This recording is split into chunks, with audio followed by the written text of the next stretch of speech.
heard from another anonymous person that he had information. And this was the moment when Just Stop knew he fucked up. Now granted, Daft Pina did know Ellis Mark for a very long time. They worked together on both the Quentin Reviews drama and the Otaku Studios drama. So I can understand why Just Stop went to Daft Pina for help.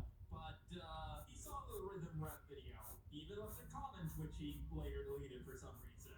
And Just Stop later on confirms that he's seen at least some of my Daft Pina videos, or at least parts of them. So he did have plenty of warning of what kind of guy Daft Pina was even before he started working on this video. But back to the retelling, first came the call, which should have been the end of it straight up, but the entire setup was a massive mistake.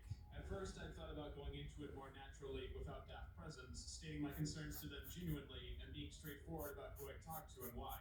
However, Daft wanted to use it as an opportunity to probe for information we hadn't had confirmed yet, and insisted on having the call recorded with pre-made questions to ask and a group of friends to join in. But he also wanted to be real sneaky and underhanded about saying it would be recorded, mixing the mention of it in offhandedly with a longer statement, so if the person didn't address the recorded bit, it would technically count as consent, as they live in a two-party consent state.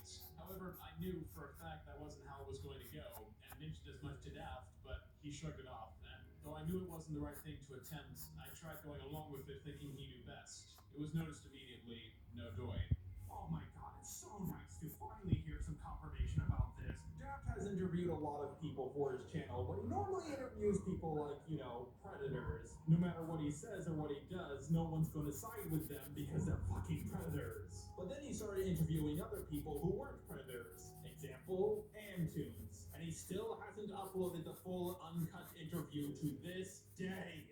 And him trying to trick Ellis Mark into giving his consent or something should have been a pretty big red flag for Just Stop. Thinking of, in fact, that he should have, stopped working with the guy. This is why I'm not as soft on Just Stop as everybody else, because I know for a fact he has plenty of warning signs.